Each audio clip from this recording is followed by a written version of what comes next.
और किसान भाइयों और बहनों, आपका हमारी इस खास वीडियो में स्वागत है, जहां हम आपको बताएंगे कि जनवरी के महीने में आप कौन कौन सी सब्जी लगा सकते हैं और वैसे कौन कौन सी वैरायटी है जो सबसे अच्छी होती है। तो इन फसलों से कितना आप मुनाफा कमा सकते हैं। और जनवरी का जो लास्ट अभी चल रहा है किसान भाइयों, 25 जनवरी के आसपास, तो ये जो महीना होता है ठंडी जलवायु वाला होता है, जो विशेष रूप से ठंडी मौसम के सब्जियों की खेती के लिए बहुत उपयुक्त माना जाता है। किसान भाइयों, इस समय सब्जियों की खेती सही तरीके से और सही जानकारी के साथ की जाए तो आपकी जो मेहनत है वो बेहतरीन परिणाम मिल सकता है। लेकिन इसके लिए सबसे ज़रूरी होता है कि आप सही सब्जी का आप चुनाव करें, उनकी खेती के लिए उपयुक्त मिट्टी और उर्वरक का भी आपको चयन करना है और आधुनिक तरीके का उपयोग करें ताकि आपकी जो उपज है वो अधिक और गुणवत्तापूर्ण हो। भाइयों, इस वीडियो से हम आपको विस्तृत से बताएंगे कि आपको कौन सी सब्जी जनवरी का लास्ट 25 जनवरी के आसपास आप लगा सकते हैं, उनके लिए सबसे अच्छी वैरायटी कौन सी होती है और खेतों की तैयारी और बुआई का सही तरीका क्या होता है, फसल की बुआई या रोग नियंत्रण के उपाय, और सबसे महत्वपूर्ण किसान भाइयों, इन फसलों से आप कितना मुनाफा कमा सकते हैं। तो कृषि एक ऐसा क्षेत्र है जहां सही जानकारी ही आपकी सफलता की पूंजी है। इसलिए इस वीडियो उन सभी किसान भाइयों के लिए है जो अपनी खेती को अधिक लाभदायक बनाना चाहते हैं और अधिक मुनाफा कमाना चाहते हैं। अगर आप भी यही जानना चाहते हैं कि 25 जनवरी का जो ठंडा का जो महीना होता है, तो ऐसे में कौन कौन सी सब्जी आपके लिए सबसे फ़ायदेमंद हो सकती है और कैसे आप अपनी मेहनत से अधिक लाभ कमा सकते हैं, तो इस वीडियो को अंत तक ज़रूर देखें। तो आइए शुरुआत करते हैं और जानते हैं 25 जनवरी के बाद आप कौन कौन सी खेती कर सकते हैं उसके बारे में। तो सबसे पहले बात करें किसान भाइयों, आप मटर का खेती ले सकते हैं। मटर का खेती किसान भाइयों काफ़ी फायदेमंद होता है। इसका जो वैरायटी की बात करें किसान भाइयों, तो ये पंत मटर 14 करके आता है, आरकेल आता है और पूसे सब्जी वाली जो मटर आता है, ये आपकी तीनों मुख्य वैरायटी हो गई। इसके अलावा जो भी वैरायटी आपके क्षेत्र में सबसे ज़्यादा बिकता है, जैसे पेन मटर हो गया, लंबा साइज़ का जो मटर आ जाता है, सब्जी का जो मटर आ जाता है, तो आप ऐसे मटर का आप चुनाव कर सकते हैं। इसके लिए मिट्टी और जलवायु की बात करें किसान भाइयों, के लिए दोमट और हल्की बुआई मिट्टी सबसे उपयुक्त होती है, जिसका जो पीएच मान है वो 6 से 7.5 के बीच होना चाहिए। और यह फसल है किसान भाइयों, यह 10 डिग्री से लेकर 25 डिग्री तापमान पर सबसे अच्छी होती है। तो इसकी विधि की बात करें, यानी कि बुआई के समय की बात करें, तो आप नवंबर से लेकर जनवरी का जो अंत महीना होता है 25 जनवरी के बाद तक आप इसको रोपाई कर सकते हैं। इसका बीज की बात करें तो आपका 30 से 40 केजी पर एकड़ के हिसाब से बीज लगता है। और बीज उपचार की बात करें तो बीज की बुआई से पहले आपको ट्राइकोडर्मा या फिर कार्बेडाइजियम से बीज का उपचार कर लेना है। इसका पैदावार की बात करें किसान भाइयों, तो मटर का जो फसल होता है वो मात्र 60 से 70 दिन में तैयार हो जाता है और इसका प्रति एकड़ 8 से 10 कुंटल का पैदावार हो जाता है। इसका बाजार मूल्य की बात करें किसान भाइयों, तो 35 से 40 रुपया या 60 रुपया प्रति केजी के हिसाब से इसको देखने के लिए मिलता है। इसका जो मांग है किसान भाइयों, ये आप सुखा कर भी इसका बेच सकते हैं, सुखाकर भी इसका मांग काफ़ी अधिक रहता है। तो अगर आप कच्चा में बेच रहे हैं तो भी आपके लिए काफ़ी अच्छा रहता है। अगर आप सुखा करके बेच रहे किसान भाइयों तो भी आपके लिए काफ़ी अच्छा रहता है। फसल की बात करें किसान भाइयों, तो आप गाजर का फसल ले सकते हैं। गाजर के वैरायटी की बात करें किसान भाइयों, तो पूसा केसर करके एक वैरायटी आता है, अंदर रेड करके एक वैरायटी आता है, क्रांति वैरायटी आता है, ऐसे बहुत सारे वैरायटी मार्केट में उपलब्ध है।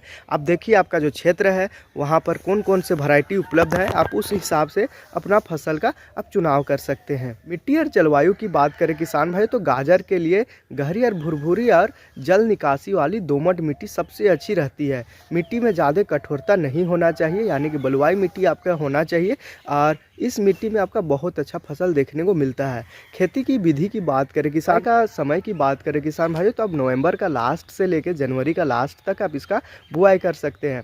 इसका बीज दर की बात करें किसान भाइयों, तो 4.5 केजी से 5 केजी प्रति एकड़ में इसका बीज का खपत होता है। बुआई का तरीका की बात करें किसान भाइयों, तो कतार से कतार की जो दूरी होती है वो 25 से 30 सेंटीमीटर और पौधे से पौधे की दूरी होती है वो 5 सेंटीमीटर आपको रखना है। पैदावार की बात करें किसान भाई, तो प्रति एकड़ आपको 10 से 12 टन गाजर आराम से निकल जाता है। और बाजार मूल्यों की बात करें किसान भाइयों, तो बाजार मूल्य आपको 15 से 30 रुपया प्रति केजी के हिसाब से मिलता है। ये आपका मार्केट के ऊपर है, आप अपना मार्केट में कैसे इसका खपत करते हैं उस हिसाब से आप लगा सकते हैं। अगला फसल की बात करें किसान भाइयों, तो अगला फसल आप मूली ले सकते हैं। मूली का जो हाइब्रिड बीजों की बात करें तो जापानी लंबी करके एक बीज आती है, पूसा चेतक करके आता है, पूसा हिमानी करके बीज आता है। आप ये तीनों बीज के अलावा आपके क्षेत्र में जो भी बीज उपलब्ध है और अच्छा उपज देता है, आप वैसे बीजों का आप चुनाव कर सकते हैं। क्योंकि हर जगह के हिसाब से बीज अलग अलग होती है, मिट्टी के लिए अलग अलग होती है, क्षेत्र के आधार पर अलग अलग होती है, तो आप अपने हिसाब से बीज का आप चुनाव कर सकते हैं। मिट्टी और जलवायु की बात करें किसान भाई, तो मूली के लिए दोमट और बलुआई मिट्टी सबसे अच्छी होती है। मिट्टी का पीएच मान की बात करें तो 5.5 यानी 5.5 से लेकर 6.8 तक होना चाहिए। बुआई के समय की बात करें किसान भाइयों, तो आप नवंबर से लेकर फरवरी तक आप इसका बुआई कर सकते हैं। और बीज दर की बात करें तो 8 से 10 किलो प्रति एकड़ के हिसाब से इसमें बीज लगता है।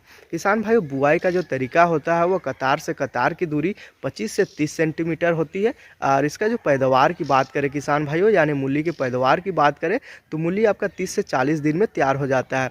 प्रति एकड़ आपका 8 से 10 टन का उपज होता है। इसका बाजार मूल्यों की बात करें किसान भाइयों, तो 10 से 20 रुपया प्रति केजी के हिसाब से ये थोक में जाता है। और ऐसे खुदरा में आप इसको 20 से 25 रुपया आराम से आप सेल कर सकते हैं। अगला फसल की बात करें किसान भाई, तो अगला फसल आप पालक का ले सकते हैं। पालक के वैरायटी की बात करें किसान भाइयों, तो एक पूसा हरित करके आता है, ब्लूम्स डेल करके एक वैरायटी आता है। आप दोनों वैरायटी का आप चुनाव कर सकते हैं। इसके साथ ही अगर आपके क्षेत्र में कोई और वैरायटी उपलब्ध है जो काफ़ी अच्छी है, काफ़ी अधिक पैदावार देती है, तो आप ऐसे बीजों का आप चुनाव कर सकते हैं। बीज और जलवायु की बात करें किसान भाइयों, तो दोमट और जल निकासी वाली जो ज़मीन होती है या मिट्टी होती है काफ़ी अच्छी उपयुक्त होती है। ठंडी और नमी जलवायु पालक की खेती के लिए काफ़ी अच्छी रहती है। खेती की विधि की बात करें किसान भाइयों, तो यानी कि बुआई के समय की बात करें तो अक्टूबर से लेकर जनवरी का लास्ट तक आप इसका बुआई कर सकते हैं। बीज की दर की बात करें किसान भाइयों, तो बीज आपको 7 से 10 केजी प्रति एकड़ के हिसाब से लगता है। और बुआई की बात करें तो कतार से कतार की दूरी आपको 25 से 30 सेंटीमीटर आप रख सकते हैं। आप इसको क्यारी बना करके भी लगा सकते हैं या फिर बेड मार करके भी आप इसका बुआई कर सकते हैं। पैदावार की बात करें किसान भाइयों, तो आपको मात्र 20 से 25 दिन में ही कटाई के लिए तैयार हो जाती है। यानी पहला आप हार्वेस्टिंग 20 से 25 दिन में ही कर सकते हैं। आप देखिए मार्केट में क्या रेट चल रहा है, उस आधार पर आप इसका हार्वेस्टिंग कर सकते हैं। पर उपज की बात करें किसान भाइयों, तो प्रति एकड़ आपका 1 से 2 टन का माल आराम से निकल जाता है। हालांकि बाजार मूल्यों की बात करें किसान भाइयों, तो आपको 25 से लेकर 30 रुपया प्रति केजी के हिसाब से देखने को मिलता है। ये मार्केट के ऊपर में कभी ऊपर नीचे होते रहता है। जो रेट है किसान भाइयों ये फिक्स नहीं रहता है, आपका क्षेत्र आधार पर ही ये फिक्स किया जाता है, या फिर आपका क्षेत्र के आधार पर, आपका मांग के आधार पर इसका रेट कभी ऊपर तो कभी नीचे होते रहता है। आखिरी फसल की बात करें, यानी कि सबसे मेन फसल की बात करें किसान भाइयों, जो आप जनवरी का लास्ट में लगा सकते हैं, तो आप गोभी वर्ग का आप सब्जी ले सकते हैं, जिसके आप फूलगोभी आ जाता है, बंद गोभी आ जाता है, ब्रोकली आ जाता है। तो अब तीनों फसल का आपको चुनाव करना है। तो इसका उत्तम वैरायटी की बात करें किसान भाइयों, तो गोभी में पूसा अगेती आता है, एक गोल्डन एकर करके वैरायटी आता है। और जो फूलगोभी है किसान भाइयों, उसमें पूसा हिमज्योति करके आता है, पूसा दिवाली करके जो आते हैं, ये दोनों वैरायटी को आप चुनाव कर सकते हैं। उसके अलावा आपके क्षेत्र में सीमेंट्स का आता है, जेके का आता है, बहुत से ऐसे वैरायटी है जो काफ़ी अच्छी रहती है, तो आप उसका चुनाव आप कर सकते हैं। मिट्टी की बात करें किसान भाई, तो गोभी और फूलगोभी के लिए ठंडी जलवायु और दोमट मिट्टी काफ़ी उपयुक्त होती है। मिट्टी का पीएच मान की बात करें तो मिट्टी का जो पीएच मान है वो 6 से 6.5 होना चाहिए। इसके अलावा किसान भाइयों, इसका जो आपको खेती की बात करें तो नर्सरी आपको पहले से तैयार करके रखना पड़ेगा, या फिर आपको नर्सरी मार्केट से लेके आना पड़ेगा। मार्केट का लिया हुआ नर्सरी किसान भाइयों बता दें आपको काफ़ी अधिक महंगा मिलता है। आप खुद से नर्सरी तैयार कर रहे हैं तो आपका काफ़ी अधिक पैसा का बचत हो सकता है। तो ऐसे में आप देखिए कि मार्केट में आपको कम रेट में नर्सरी अगर मिल रहा है तो आप मार्केट से ले सकते हैं, या फिर आपको खुद से ही नर्सरी तैयार करना होगा। बुआई का समय की बात करें किसान भाइयों, तो अक्टूबर से नवंबर का जो नर्सरी होता है, या फिर आप दिसंबर से जनवरी का जो नर्सरी होता है, दोनों का आपको रोपाई कर लेना है। बुआई के समय की बात करें किसान भाइयों, तो अगर आपके पास नर्सरी उपलब्ध है तो आप जनवरी का लास्ट तक में इसका रोपाई कर सकते हैं, या फिर आपको नर्सरी तैयार करना चाह रहे हैं तो आप तैयार करके भी आप इसका रोपाई कर सकते हैं। रोपाई की दूरी की बात करें किसान भाइयों, तो कतार से कतार की जो दूरी होती है वो 45 सेंटीमीटर से 30 सेंटीमीटर तक की होती है। कतार से कतार की दूरी की बात करें किसान भाइयों, तो आप 45 सेंटीमीटर रख सकते हैं, और पौधे से पौधे की जो दूरी होती है वो 30 सेंटीमीटर आप रख सकते हैं। पैदावार की बात करें किसान भाइयों तो 1 एकड़ में आपको 5 से 6 टन का माल आराम से आपको देखने को मिल जाता है। और बाज़ार मूल्यों की बात करें किसान भाइयों तो आपको 15 रुपये से लेकर के 40 रुपया प्रति केजी के हिसाब से मिलता है। ठंडी के मौसम में किसान भाइयों बाज़ार में इसका मांग काफ़ी अधिक होता है, क्योंकि शादी का जो सीज़न रहता है इसके वजह से गोभी का जो फूलगोभी का मांग रहता है वो काफ़ी अधिक देखने को मिलता है। किसान भाइयों सिंचाई की बात करें तो पहली सिंचाई आपको बुआई के तुरंत बाद आपको कर देना है। ठंडी के मौसम में आप 7 से 10 दिन के अंदर में आप इसका हल्की सिंचाई कर सकते हैं। और खाद और उर्वरक की बात करें किसान भाइयों तो आपको जैविक खाद का प्रयोग करना है। आपको सबसे पहले तो किसान भाई जैविक और गोबर खाद का आपको प्रयोग करना है। अगर आप रासायनिक खाद में जाते हैं किसान भाइयों तो यूरिया यानी कि नाइट्रोजन और फास्फोरस और पोटास का आपको संतुलित मात्रा आपको मिक्स कर लेना है। उसके बाद इसका आपको उपयोग करना है। मंडी और बाजार की बात करें किसान भाइयों तो आप स्थानीय मंडी में आप इसका सेल कर सकते हैं, या फिर जैसे मेट्रो शहर हो गया, बड़े शहरों में इसका भेज करके आप बेहतर दाम आप इसे ले सकते हैं। और जैसे कॉन्ट्रैक्ट हो गया, कॉन्ट्रैक्ट फार्मिंग और ऑनलाइन प्लेटफॉर्म का भी आप इसको उपयोग कर सकते हैं। सबसे ज़्यादा दिक्कत होता है किसान भाइयों को इसको बेचने का। किसान भाइयों आप लोग फसल तो उगा लेते हैं, लेकिन इसको बेचने का जो समस्या है वो काफ़ी अधिक हो जाता है, क्योंकि अपना जो क्षेत्र का जो लोकल मार्केट हो जाता है वहाँ पर इसका रेट बहुत कम मिलता है, और जो व्यापारी आते हैं वो भी आपका रेट काफ़ी कम करके देते हैं। तो ऐसे में आप स्थानीय मंडी को आप देख सकते हैं। स्थानीय मंडी में आपको देखिए कि आपको बेहतर रेट मिल रहा है तो आप वहाँ बेच सकते हैं, या फिर आपको क्षेत्र में देखिए थोड़ा दूरी में अगर ले जाकर आप सेल कर रहे हैं, जैसे मेट्रो शहर हो गया, बड़े शहरों में आप भेज करके भी इसको अच्छा दाम ले सकते हैं। इसके अलावा किसान भाइयों आप कॉन्ट्रैक्ट में खेती कर सकते हैं। जैसे बहुत सारे ऐसे जगह है जहां पर लीज पर आप खेती ले सकते हैं, कर सकते हैं, ज़मीन ले सकते हैं, और वैसे जगह पर आप खेती कर सकते हैं, यानी कॉन्ट्रैक्ट फार्मिंग आप कर सकते हैं। इसके अलावा किसान भाइयों आप ऑनलाइन प्लेटफॉर्म जैसे हो जाता है, ऑनलाइन प्लेटफॉर्म में भी आप अपना फसल को आराम से बेच सकते हैं। जैविक खाद की बात करें यानी जैविक खेती की बात करें किसान भाइयों तो जैविक तरीके से सब्जी उगाकर आप बेहतर दाम आप ले सकते हैं, क्योंकि बहुत सारे ऐसे कस्टमर होते हैं जो रासायनिक खाद का आपका फसल का वो लोग उपयोग नहीं करना चाहते हैं। तो आप उसके लिए कॉन्ट्रैक्ट में खेती कर सकते हैं। जैसे हमने आपको वीडियो में बताया कि आप कॉन्ट्रैक्ट फार्मिंग कर सकते हैं, यानी बहुत सारे किसानों का आप एक ग्रुप बना लीजिए या बहुत सारे कस्टमरों का एक ग्रुप बना लीजिए जिसको आप जैविक तरीके से खेती करके आप दे, वो किसान भाई आपको मार्केट से जो रेट है उस रेट से काफ़ी अधिक देने को लिए तैयार हो जाते हैं।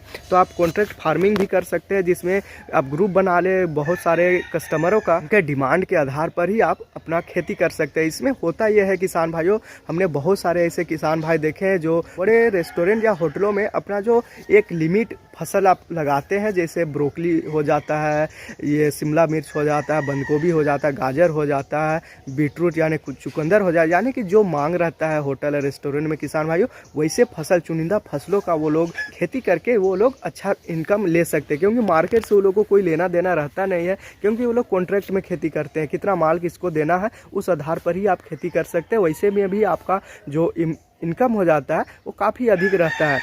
जैविक खेती से भी आप काफ़ी अधिक पैदावार ले सकते हैं। इसे नहीं है कि रासायनिक खाद का ही प्रयोग करके आप ले सकते हैं, अब जैविक खेती से भी काफ़ी अधिक पैदावार ले सकते हैं। और ऐसे में चुनिंदा कस्टमर को ही आप सेल कर सकते हैं। किसान भाइयों यह जानकारी आपके जनवरी का जो लास्ट महीना होता है तो ऐसे में सब्जी की जो खेती होती है उससे अधिक लाभकारी आप बना सकते हैं। जो चुनिंदा फसलों का आपको बताया ये सब लगा करके आप अच्छा इनकम ले सकते हैं। यदि आपको किसी और फसल के बारे में और विस्तृत तरीके से जानकारी चाहिए तो आप हमें बता सकते हैं। मिट्टी की जाँच की बात करें तो सब्जी के लिए दोमट या बलुआई मिट्टी सबसे अधिक होती है। और खाद की बात करें तो जैविक खाद हो जाता है, वर्मी कंपोस्ट हो जाता है, गोबर की खाद हो जाता है। ऐसे में आपकी जो मिट्टी की उर्वरकता होता है उसको आप बढ़ा सकते हैं। बीज उपचार की बात करें किसान भाइयों तो बीजों को फफूंदीनाशक से उपचारित करके आप पौधे को रोगमुक्त कर सकते हैं।